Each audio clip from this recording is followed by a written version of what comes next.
утро. Я встала раньше, чтобы приготовить яичницу с овощами.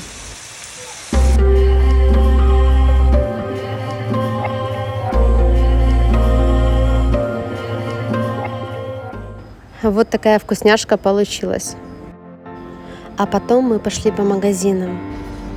Несет мамино платье, старается. А что у тебя такое лицо? Что с лицом, дочь?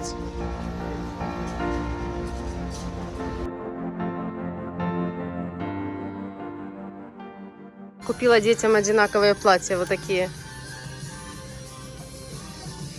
Я растратчица, короче. Детям накупила одежды. Иду. Вот Blue Star, а рядом с ним вот то оранжевое здание с серым. Это Вайкики там магазин.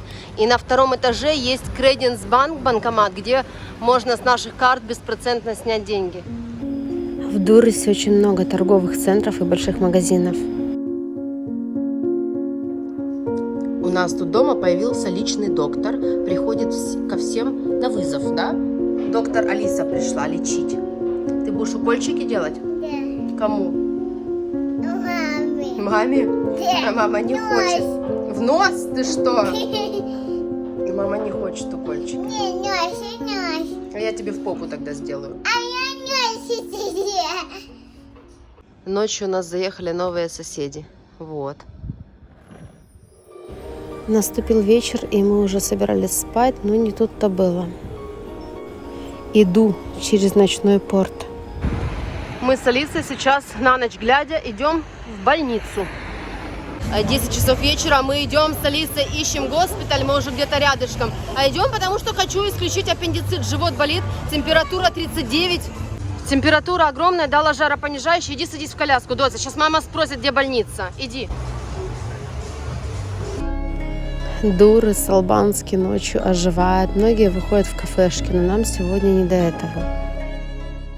Красиво здесь ночью, но нам сейчас не до этого. Мы уже почти возле больницы. Сейчас будем искать приемный покой и идти в хирургию ургентную, искать хирурга. Я надеюсь, что это не оно. Сидит мое дитё и просит кушать. Но кушать я не дам сейчас. Нельзя, Алиса, кушать. Что? Что? Кашу? Кашу не могу сейчас дать, но когда доктор тебя посмотрит, мы придем домой, я надеюсь, и я тебе сделаю кашу, хорошо? Проходим через площадь Свободы. Дот, сади в коляску. Ну как ее посадить в эту коляску, я не знаю. Вылазит и все, упорно. Я, конечно, сейчас думаю, что можно было вызвать скорую, но что мы решили пешком добежать, потому что от нашего дома до больницы всего 2,8 километра, поэтому мы быстренько. Ну и плюс здесь центр города, уже дойдем без скорой. Еще одна проблема – общение по телефону. Албанский, естественно, я не знаю, а английский мало кто понимает, и очень тяжело изъясниться бывает даже в магазине или где-то в общественных местах. Поэтому обойдемся без скорой и бежим так, пешком. Наверное, в педиатрию. Ждем мы здесь, короче, очередь такая. И там сидит человек 10 детей. И я так подозреваю, что мы до 2 часов ночи можем ждать. Сейчас будем искать, чтобы нас как-то приняли быстрее к хирургу. Живот болит, болит сильнее. Сказали ждать. Перед нами 9 человек, я посчитала, 9 детей. И там туда заходить не хочу внутрь, потому что куча заразных, сидят с температурой, чихают, там кашляют. Как говорится, нафиг надо нам еще какую-то корону здесь вцепить. Короче, у меня нет слов. Нет слов. И еще на вечер, в ночь вот это вот все. Ну, в общем, я думаю, что раньше, чем 2 часа ночи, мы отсюда не выйдем. Дай бог, чтобы это было не оно, чтобы это был не аппендицит, и чтобы мы домой поехали спать. Просто ротавирусов у нас было очень много раньше, и ни один из ротавирусов именно такой болью не проявлялся. Только что мы вышли из больницы. 12 ночи. Мы сидим с Таюсей в кафе, ждем пиццу. Только вышли из больницы. Слава богу, аппендицит исключили. Дождались мы пиццу. В 12 ночи, о боже, картошка, вредная еда. В общем, самое главное, что я хотела сказать, что аппендицит исключили. Хирург ее посмотрел, Алису, пальпация живота, все дела. Ну, в общем, как бы вроде все нормально. Просто кишечная инфекция. Сказал температуру сбивать, поить, много жидкости. Обильное питье, ну и как бы кормить всем по чуть-чуть. Но я надеюсь, что это не аппендицит, потому что у меня какие-то сомнения остались все-таки. В общем, до утра посмотрим. Алиса настолько устала, что уснула, упершись головой в коляску, вот так вот. И мы надеялись, что на этом все, но нет. Вот сегодня мы опять здесь. Сейчас расскажу почему. Привели мы Таю в больницу, потому что у нее опять ухо болит. Ждем, пока Тая выйдет от доктора. Из ургентного отделения в приемном покое в детском нас отправили на следующий день к лору. Почему-то к взрослому специалисту. Тая с бабушкой зашла к лору, а нас с Алисой выперли. Сказали English, not all. Все не впирайтесь толпой. Короче, мы ждем сейчас в коридоре. Это уже третий врач, третий лор за этот месяц, за июль. И снова нам сказали, что Тае нужно промывать уши. Хотя зачем, я не понимаю, потому что мы их уже мыли в этом месяце 2 раза. Что хочу добавить о медицине Албании. Мы здесь уже в этом деле профессионалы. По больницам мы здесь много времени покатались.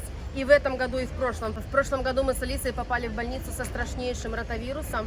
Провели неделю, нас капали. Антибиотиков было кучу, температура 40, не могли ее сбить 3 дня. И, конечно, это было в Саранде, отношение было очень хорошее. Денег с нас не взяли вообще, все было абсолютно бесплатно.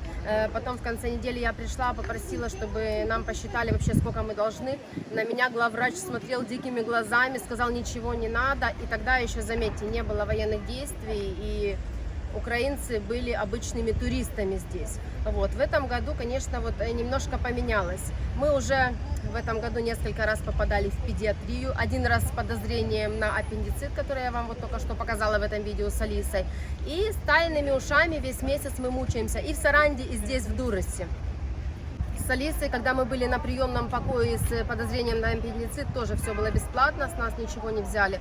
И также вообще, вот когда ты попадаешь в педиатрию, в детское отделение, денег не берут. Но вот последний раз, когда мы были у лора в педиатрии, он нас почему-то направил вот сейчас к этому лору. И этот лор опять снова промывал Тае уши, опять назначил кучу капель, вот рецепт, сейчас пойдем в аптеку. И за прием нас заставили оплатить 2000 лек внизу, и этот чек потом занести врачу. То же самое было в Саранде у взрослого лора. 1500 лек стоил прием и промывание ушей Тайных месяц назад. Ну, то есть вот такая примерно разница. Получается, как я сделала вывод, что детские врачи, дети, у них лечение бесплатно, но уже если ты попадаешь к взрослому, ты все равно что-то будешь оплачивать. Ну, естественно, по ценам это не сравнится с частными клиниками. Частные клиники дорогие. И вот очередной рецепт. Сейчас идем в аптеку, все купим. Будет опять капать, пить обезболивающее. Ну, я не знаю, месяц затянулся этот отит, ничего не помогает. Уже 3 раза мы меняли лечение. Это ужасно. Алиса пришла, принесла мне кого? Черепашку маленькую. Она живая, ее мучить нельзя. Мы сейчас ее отпустим в кустике, хорошо? Аккуратненько. Держи крепко, аккуратненько, а то она упадет. Положи мне на руку, Алис. Вон она спряталась, потому что испугалась вас. Она маленькая, ее нужно отпустить в травку. Папа, посмотри, Алиса принесла, говорит, это папе, папе черепаха. Сейчас будем ее отпускать. Ползала? По земле ползала? Да. И ты нашла ее? Да. И принесла? Да. Ну, теперь мы пойдем ее выпустим, хорошо? Маме. Она маленькая, добренькая. И у нее есть мама где-то в травке. Малыш, я иду тебя отпускать. От детей прятать.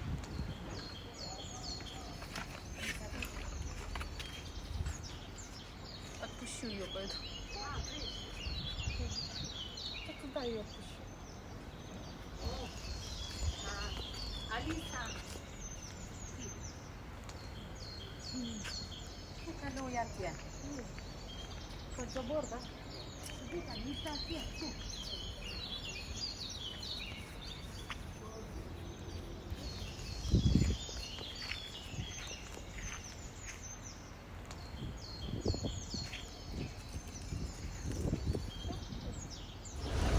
Шумные ночные улицы Дуроса. А мы с Алисой идем в супермаркет. У меня есть в магазине маленький помощник. Она мне все возит, а мама складывает туда. Что мы купили? Ну все, не доставай. Дома покажешь, да? Какао купили. сок. Сыр. Сейчас еще пойдем купим Доца. Нам нужен стиральный порошок, нам стирать нечем. Пюре? Да. Говорит, блин, пюре забыли. Очень классная фастфудовская кафешка в Тиуте. Цены вам покажу немножко. Лучшая бургерная в Дурисе. Вредная картошка, но мы взяли салат в этот раз. И Тая сейчас будет есть салат. Да? Алису уложили, и Тая захотела после всех этих больниц выйти где-то посидеть.